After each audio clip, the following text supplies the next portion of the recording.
Glória ao Senhor. Você se sente na presença do Senhor?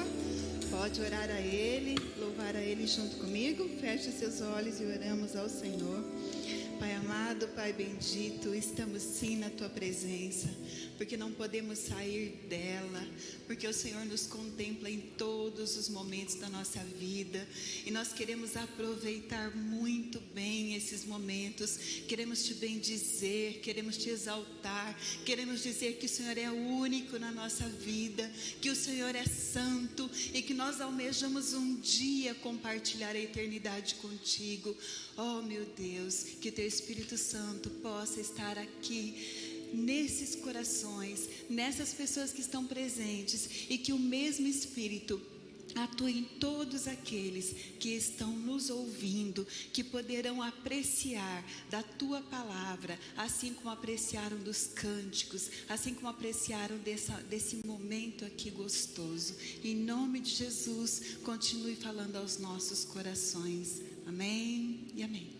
Vocês podem sentar-se. Um prazer e um privilégio estar aqui mais uma vez na casa do Senhor para conversarmos um pouquinho sobre a palavra do Senhor. E ela é sempre extraordinária. E eu gostaria de compartilhar com vocês um pouquinho deste tema aí, Poços no Deserto. Acredito que vocês já tenham escutado várias vezes falar sobre a porção da palavra que nós já vamos encontrar no livro de Gênesis, no capítulo 26, a partir do versículo 1. Mas a palavra do Senhor, ela é sempre renovável, né? Assim como a água, ela sempre se renova. Mas eu queria aqui pensar um pouquinho com vocês sobre este tema, à luz dessa porção da palavra. Antes, porém, vamos pensar um pouquinho no que significa um poço. Aqueles que são urbanos, né, que vivem na cidade, que nasceram na cidade, talvez não tenham muito uma dimensão do que é cavar um poço, ou do que é tirar água de um poço, né? Mas aqueles que têm um pezinho lá no sítio, né, como eu, como a minha família, saibam e conheçam um pouco mais o que é essa realidade. Tirar água de um poço não é uma coisa muito fácil. E construir um poço é algo mais difícil ainda. Porque geralmente as fontes de água, elas não estão muito na superfície. Então demanda um trabalho de escavar a terra, mas de fazer isso com muito cuidado, porque à medida que o poço ele vai sendo afundado para encontrar água, ele também oferece riscos de desmoronar. Então é comum aqueles que fazem poços de logo no início fazer ali uma estrutura de tijolos ou de cimento para sustentar aquela abertura que vai encontrar água lá no fundo. E geralmente as melhores águas, elas são encontradas mais profundamente. Eu me lembro de algumas situações em que eu vivi e que o poço ele não dava uma água boa. Então era preciso usar outras ferramentas, outros mecanismos para encontrar uma mina que ela realmente tivesse uma água adequada. Quem já viveu essa situação aí, né? Pode compartilhar aí dessa minha fala de que toda uma estrutura, todo um trabalho e que exige muita habilidade, tanto em furar o poço como em retirar a água do poço, né? Vamos imaginar aí alguém retirando água do poço para a sua própria família, para alimentar outras pessoas, para irrigar a vegetação, para dar alimento, água para o gado. Então, é um trabalho árduo. Concordam comigo? Muito bem. E no deserto? O deserto ele é caracterizado por um lugar onde a água é muito escassa. E o que nós vemos relatado aqui no capítulo 26, o relato de Gênesis é o relato de um homem que ele viveu no deserto, ele passou por alguns lugares no deserto, lugares aos quais o seu pai já havia passado, mas para sobreviver nesse deserto, eles tiveram que cavar alguns poços. E este homem primeiro que enfrentou essa árdua tarefa foi Abraão, e o texto fala de Isaac. Então, nessa porção que nós vamos ler, pelo menos em 4 lugares, a gente encontra uma relação de Isaac com poços no deserto. Nós vamos ver também que a própria região ali da Mesopotâmia, onde está situada a terra de Canaã, aquela terra desejada por ser uma terra onde manava leite e mel, boa parte daquela terra é deserta. E que encontrar água talvez tenha sido muito mais difícil do que encontrar água aí no sítio dos seus avós, dos seus pais ou de alguém que você conheceu. Por conta dessa característica, nos tempos remotos, ter um poço era sinal de status, era sinal de ter poder e domínio sobre as pessoas. E era também uma espécie de pacto. Se algum animal bebesse da água de algum poço, o dono do animal tinha que pagar por aquela água, sob pena de ter a sua vida ameaçada, porque o animal bebeu daquela água. Tal importância era o poço. Nós vamos ver também, pelo relato bíblico, que poço era um lugar social. A gente vê lá, a Rebeca foi encontrada ali, perto do poço. Novo Testamento, Jesus, ele desenvolve ali uma conversa com uma mulher à beira do poço. Então, o poço, além de ser um espaço de retirar ali um ingrediente importante para a vida, era também ali uma possibilidade de encontros, uma possibilidade de negócios, e é por isso que ele é tão importante. E aí, os lugares onde não tinha água, a vida murchava, a vida secava, e nem sempre podia-se continuar vivendo ali, certo? Então, poços no deserto, muito mais difícil, muito mais complexo do que os poços que a gente conhece. Vamos ver, então, o texto. Gênesis 26, versículo 1 em diante. Houve fome naquela terra, como tinha acontecido no tempo de Abraão. Por isso, Isaque foi para Gerar, onde Abimeleque era rei dos filisteus. O Senhor apareceu a Isaque e disse: não desça ao Egito, procure estabelecer-se na terra que eu lhe indicar. Permaneça nessa terra mais um pouco, e eu estarei com você e o abençoarei. Porque a você e a seus descendentes darei todas essas terras e confirmarei o juramento que fiz a seu pai Abraão.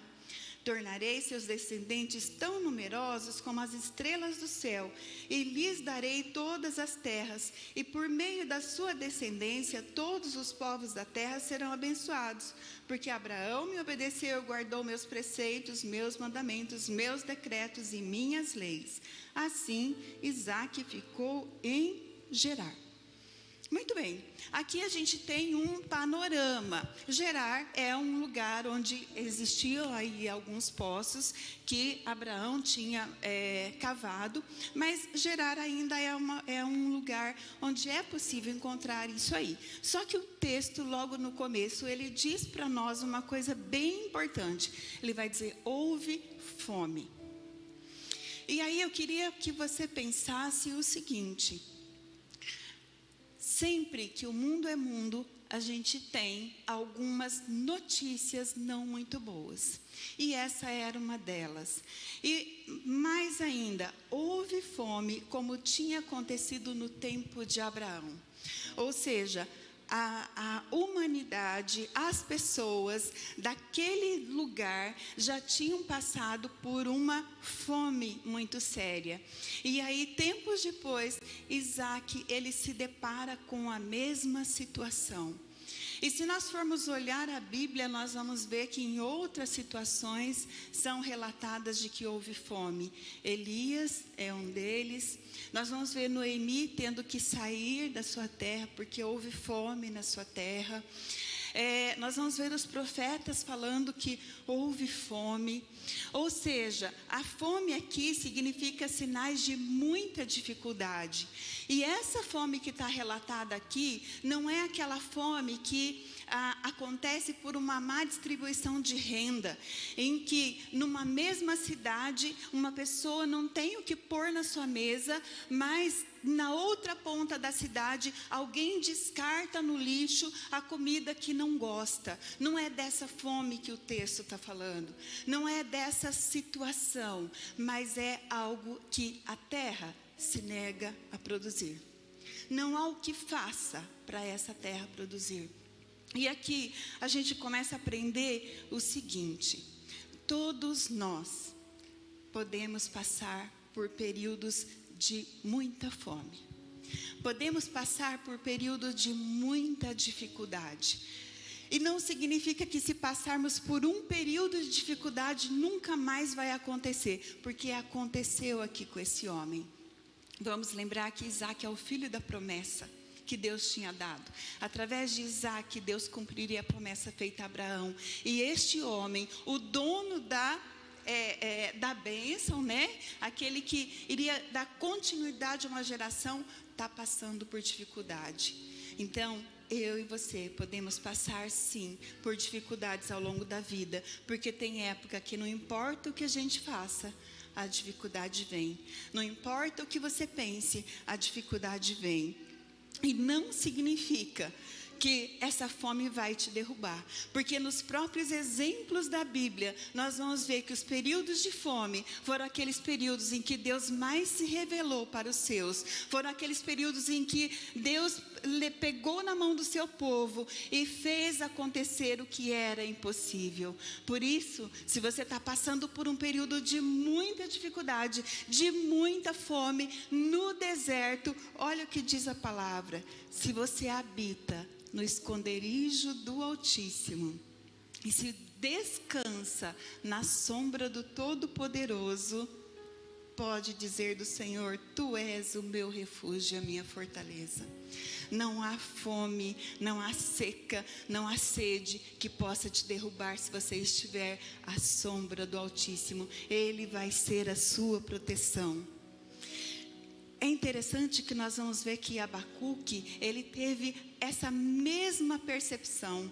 Num tempo onde nada crescia, num tempo onde tudo estava perdido, a vida estava indo embora, e a gente canta com tanta intensidade, e quando a gente canta parece que a gente entende aquilo que ele estava falando, e ele diz: mesmo não florescendo a figueira, não havendo uvas na videira, mesmo falhando a safra de azeitonas, não havendo produção de alimento nas lavouras, nem ovelhas no curral, nem bois nos estábulos, ainda assim eu exultarei e me alegrarei no Deus da minha salvação.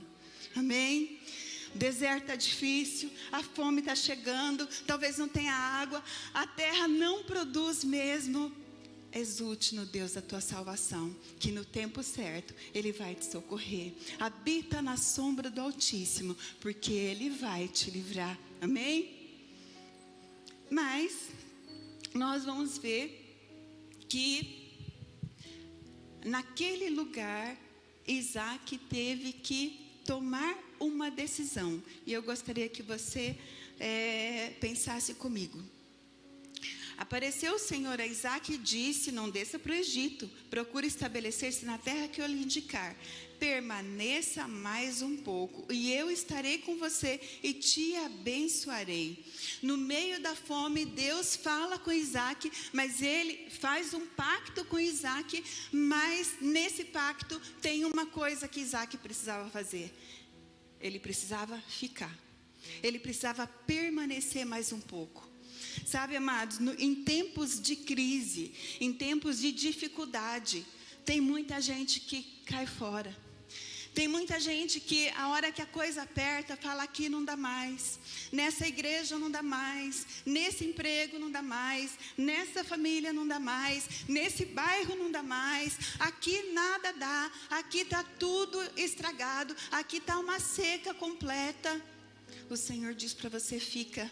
Tem bênção para você, tem aqui um pacto que eu fiz para você, eu vou te abençoar, mas você fica, você permanece mais um tempo, sabe? E quando a gente pensa em permanecer, a gente volta a pensar: e se acontecer? E se acontecer? Deus está dizendo: eu te livrei semana passada, eu te livrei o ano passado, eu te livrei no ano que você nasceu, eu livrei seu filho, eu livrei tudo. Por que você acha que agora, justamente agora, não vou te livrar?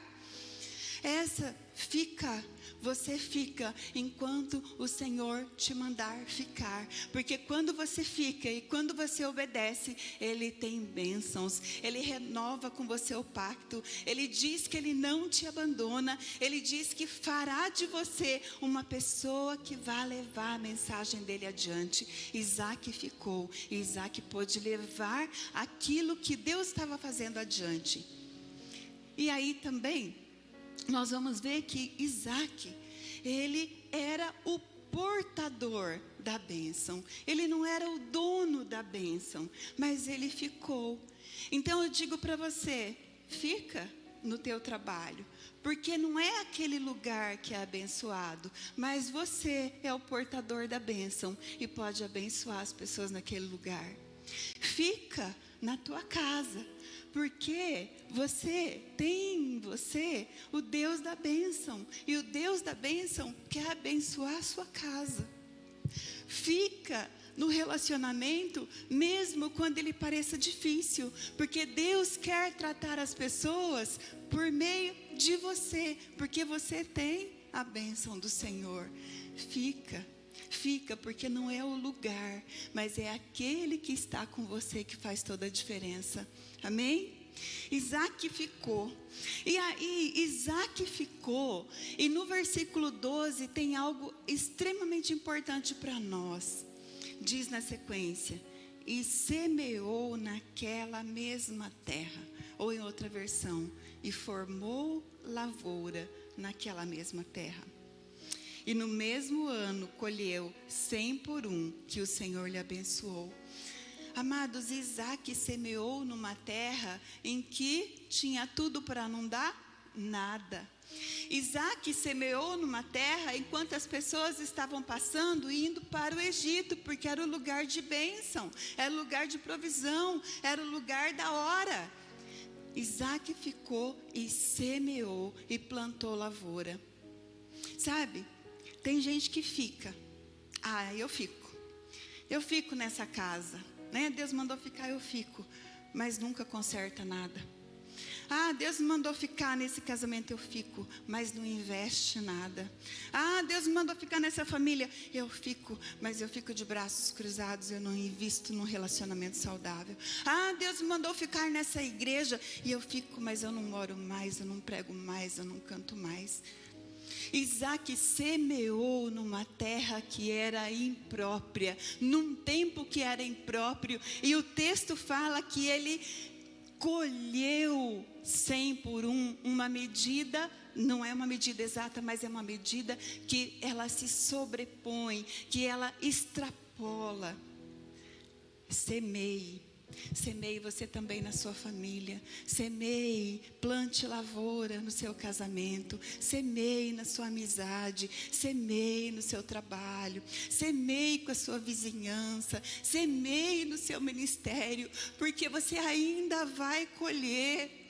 Não é daqui muitos anos, não. Se você investir, você vai colher agora, neste ano ainda. Você não vai ter que esperar muito, porque o Senhor vai te dando, o Senhor vai te acrescentando, o Senhor vai te livrando das situações. Imagina, Isaac estava semeando naquela terra, plantando uma lavoura, e as pessoas não estavam entendendo o que estava acontecendo, porque só ele conhecia Deus, só ele ouvia Deus. Semeie onde você está, porque você conhece a Deus, porque você ouve a palavra de Deus, e Ele vai te dar boa colheita, amém? Não desista. A seca, ela não pode trazer para você a desesperança, porque você tem uma promessa que será cumprida, porque quem prometeu não volta atrás, quem prometeu é fiel para cumprir. Então você fica, mas você fica e você cuida daquilo que Deus colocou na tua mão, porque a vitória vem. Isaac ficou, Isaac colheu, e a palavra fala que ele foi se tornando muito grande, muito rico. A palavra do Senhor, ela fala que quando nós semeamos, chorando, nós também voltaremos com as nossas colheitas fartas. Então, ele ficou naquele lugar, Deus enriqueceu. Quando você planta, quando você confia no Senhor, Ele vai te dar a colheita das amizades, a colheita da presença dEle, a colheita do entendimento da palavra, a colheita de ver e viver junto em família, a colheita da sua esperança, que ela não é corruptível. Essa é a colheita que Deus tem para você, mas você precisa ficar. E você precisa investir, e você precisa cuidar da lavoura, acreditando que o Senhor é fiel, amém? Parecia que estava tudo muito bem, não é? Mas, como eu disse, Isaac, ele não estava isento de problemas, e na sequência a gente vai ver algo que aconteceu com Isaac. Ele se engrandeceu, ou se enriqueceu, como diz o texto. Possuía tantos rebanhos e servos que os filisteus o invejaram. E aí, de novo, Isaac se depara com uma situação difícil de lidar, a inveja. Interessante que as pessoas que invejaram Isaac eram justamente aquelas pessoas que conheciam Isaac, que sabiam o que ele estava fazendo, que viram ele investindo tempo e semente e trabalho num lugar em que não ia dar nada. Geralmente, quando você começa a ser abençoado pelo Senhor, há os invejosos que ficam te olhando. E geralmente o invejoso é aquele que conhece a sua luta. Como ela toca. Ninguém sabe quantas horas ficou para aprender, quantas dores teve que ser aliviadas. Como ela canta. Ninguém sabe o cuidado com as cordas vocais, né? Porque ela fala muito bem. Porque ela prega. Porque ele faz. Porque ele acontece. Amados, invejosos sempre nós encontraremos pela nossa vida. Aqueles invejosos que viram a sua luta, mas desconsideram a sua luta, Isaac teve que enfrentar. E os invejosos, eles foram muito ousados na vida de Isaac. Eles foram tão ousados que eles verbalizaram a inveja. E na sequência do texto vai dizer assim: aparta-te de nós, os invejosos falando para Isaac, porque muito mais poderoso tens te feito do que nós. Quando você tem ao Senhor, você é uma ameaça para o inimigo das nossas almas. Quando você se aproxima do Senhor, quando você planta no seu ministério, quando você aprende mais do Senhor, você passa a ser uma ameaça para aqueles que não conhecem a palavra do Senhor, para aqueles que não querem um dia estar diante do Senhor. E aí, o inimigo das nossas almas vai fazer de tudo para que você se afaste. Diz o texto, um pouquinho antes, que eles entulharam os poços e encheram de terra. Então, além de invejar, eles ainda quiseram matar as esperanças daquele povo. Sabe, quando olham para você e dizem, vai dar nada não. Ah, sabe aquela carteira de motorista? E você? Ah, sabe aquela casa que você tanto deseja? Você? Sabe aquele lugar gostoso que você gostaria de conhecer? Ah, sabe se dedicar à oração por bastante tempo? Você? Não aguenta nem 10 minutos. Ah, sabe aquele louvor lindo que você só tem coragem de cantar lá dentro da sua casa? Porque você não é boa nisso. Mas a palavra aqui para Isaac, ele tinha uma promessa, e você tem uma promessa do Senhor, e se você investir nisso, Deus vai te dar colheita, Deus vai chegar até você, Deus vai prosperar você. Mas os inimigos, eles fizeram de tudo para abafar esses sonhos, essa possibilidade. E pior, diz que Isaac saiu dali e acampou no vale de Gerar.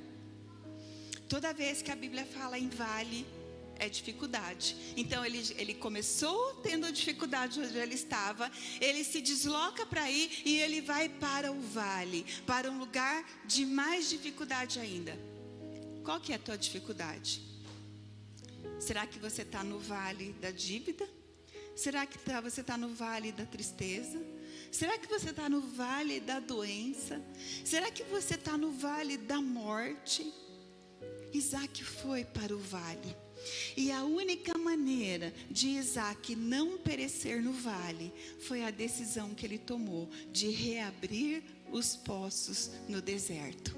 E lá no vale, Isaac começa a reabrir todos aqueles poços que o seu pai Abraão tinha aberto, mas que estavam entulhados também, que estavam abandonados pelo tempo. E lá ele encontra as águas, lá ele encontra refrigério, lá ele encontra um renovo para a sua vida, mas ele está no vale.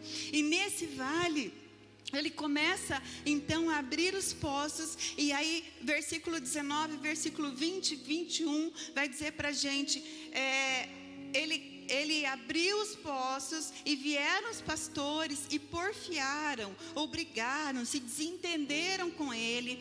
E aí ele vai para um outro lugar e ainda assim ele abre um outro poço, e nesse poço há também ali um desentendimento, uma inimizade. Então, não é fácil você alcançar as águas profundas, mas o Senhor tem a água da vida para você. O Senhor oferece para você uma água que nunca seca, mas é preciso investir trabalho.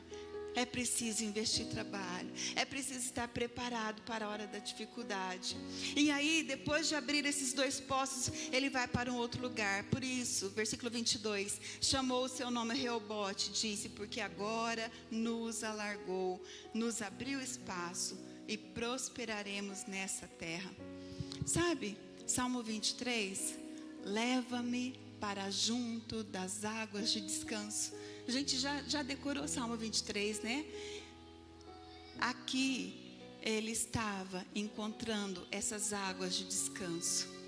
Reobote foi o lugar em que ele se estabeleceu. Isaac se estabeleceu e ali ele prosperou. Só que ainda não era o lugar que Deus tinha para ele. E logo na frente nós vamos ver Deus dando uma outra direção. Ou seja, amados, a nossa vida, ela pode estar muito bem alinhada. Nós podemos passar por momentos de refrigério. Nós podemos passar sim pela tristeza, mas logo vem a bonança. E a gente começa a desfrutar daquilo do bom que Deus tem para nós. Temos igreja, temos palavra, temos amizade, temos aquilo que nós precisamos. Mas o Senhor nos alerta. não é aqui o nosso lugar ainda. Isaac estava num lugar que poderia ser bom para ele, mas Deus tinha mais para ele. Deus queria mais dele. Deus precisava levá-lo para um outro lugar onde ele tivesse plenitude. E o texto vai dizer para nós, versículo 23, depois subiu dali a Berseba e apareceu-lhe o Senhor naquela mesma noite. O Senhor quer te levar a poços melhores no deserto. Deus não quer te deixar no vale, mas Deus quer te levar para Berseba. Berseba tem um significado de juramento, de reforçar a bênção. O Senhor quer te levar a Berseba porque Ele quer te visitar ali. É em Berseba que você pode falar face a face com o Senhor. É em Berseba que ficam lá os seus pecados. É em Berseba que as águas do Senhor te limpam. É em Berseba que aquilo que vem do trono de Deus passa por você e leva tudo aquilo que te impede de desfrutar o melhor de Deus. Deus quer te levar para Berseba, assim como Isaac foi levado para Berseba. E lá o Senhor falou com ele de novo. E lá o Senhor disse: meu trato com você está de pé. Quando nós lemos, ele repete a mesma coisa que ele já tinha dito. Ele repete: eu sou o Deus de Abraão teu pai, não temas porque eu sou contigo, e abençoar-te-ei e multiplicarei a tua semente por amor do meu servo Abraão. Amados, Deus quer te levar para o poço de Berseba, porque Ele quer te lembrar que a sua vida não é aqui. Por melhor que esteja ou por ruim que esteja, não é aqui. Existe algo melhor, existe algo que Deus está preparando somente para você, e você pode encontrar lá em Berseba. É em Berseba que você vê o Senhor face a face, através da oração. Amém? É lá em Berseba que ele fala: não acaba aqui. É lá em Berseba que ele fala: eu vou cumprir tudo aquilo que eu te disse. É lá em Berseba que ele renova suas forças. É lá em Berseba que ele te quer junto com ele. E aí o interessante é que diz o seguinte: então edificou ali um altar. Até então a gente não vê Isaac montando um altar, mas a partir do momento que ele fala com Deus, naquele lugar onde ele encontra águas puras, águas fluídas, onde não tinha mais nada de entulho, ali o Senhor, ele ouve a voz do Senhor, e por isso ele edifica um altar. E por isso então ele passa a adorar ao Senhor ali naquele lugar. Fala ainda mais: ele invocou o nome do Senhor, ele armou ali a sua tenda, e os servos de Isaac cavaram ali um poço. Amados, Deus não precisa ficar falando para você que está com você todos os dias, tá? Ele já te deu a promessa. Por mais que você esteja num deserto na sua vida, por mais que as pessoas tentam entulhar os seus sonhos, destruir aquilo que você quer, você tem a promessa do Senhor e ela permanece. Mas você precisa ir a Berseba de vez em quando para ser relembrado dessa promessa, para deixar ali tudo aquilo que te impede de fluir na presença do Senhor. E ali então você pode habitar. Ali então você pode adorar. Ali então você pode extrair mais e mais águas desse poço. Amém? Muito bem.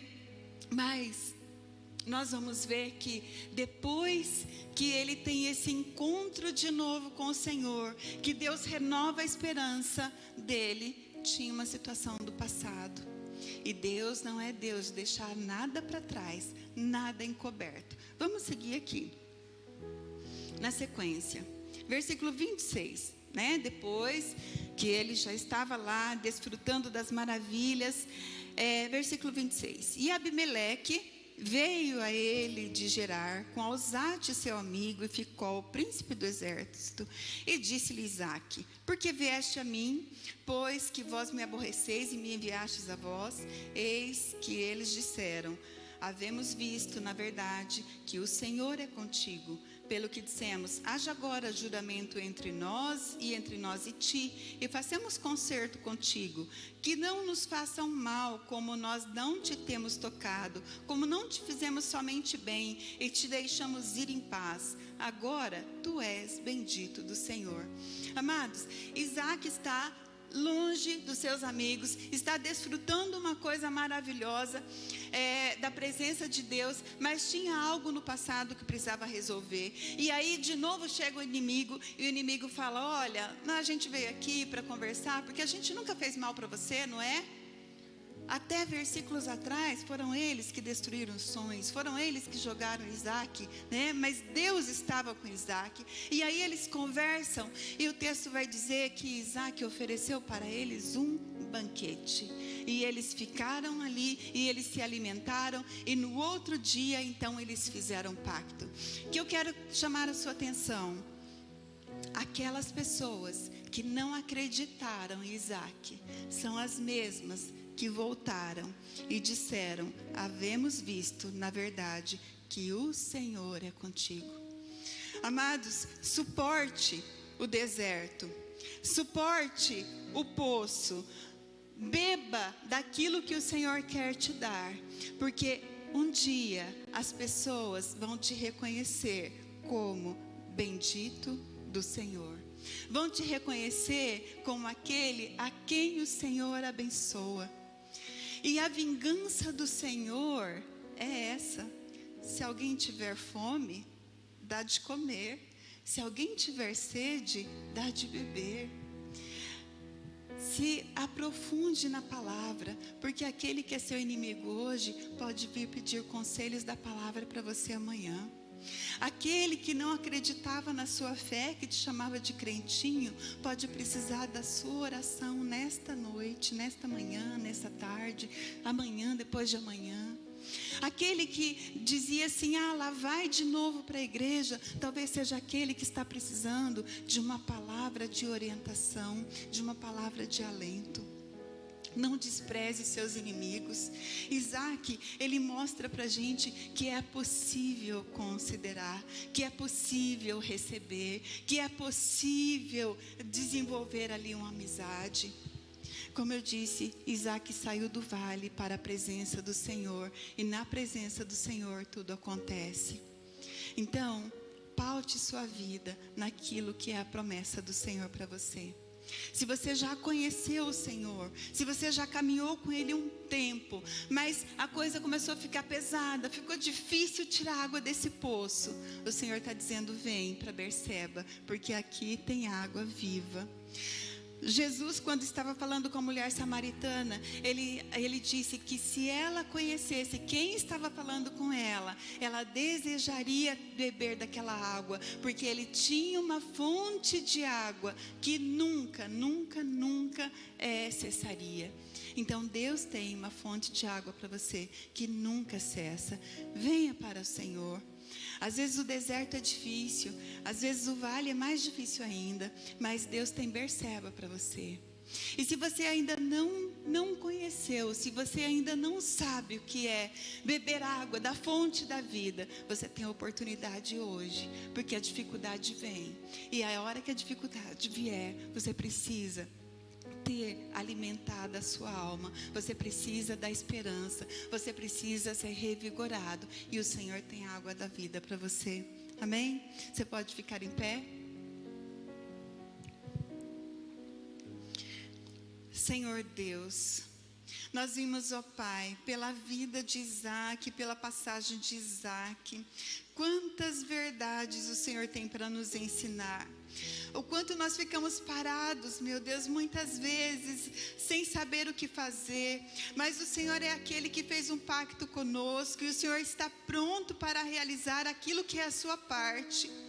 Senhor, nos ajuda, ó Pai, a realizar aquilo que é também a nossa parte, que é ir em busca do Senhor, que é retirar os entulhos da nossa vida, que é remover aquilo que foi colocado em nós, que é não deixar, Senhor, para que a água do Senhor possa fluir.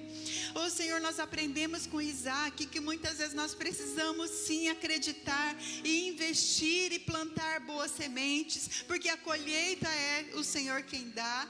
E nós sabemos aqui, Senhor, que muitas famílias, elas estão precisando, Senhor, da boa semente. Muitas famílias, Senhor, estão precisando, Senhor, de uma boa colheita, e o Senhor está pronto para dar, mas nós precisamos querer fazer, nós precisamos nos dispor. Oh meu Deus, o Senhor quer renovar ministérios nesta igreja, mas é preciso investir neles, ó Pai. E nós queremos, Senhor, investir e saber que a água o Senhor dará e a colheita o Senhor dará. Oh meu Deus, nos leva, Senhor, para aquelas águas onde a nossa vida é limpa diante do Senhor, aquela água que desce direto do seu trono e refrigera a nossa alma, e nos ajuda, Senhor, a compreender que a nossa caminhada não para aqui, mas que um dia nós poderemos estar com o Senhor na glória, e aí nós veremos a água viva que vem direto do trono do Senhor para a nossa vida, e aí nós teremos a completa, a serena, a boa e doce companhia do Senhor.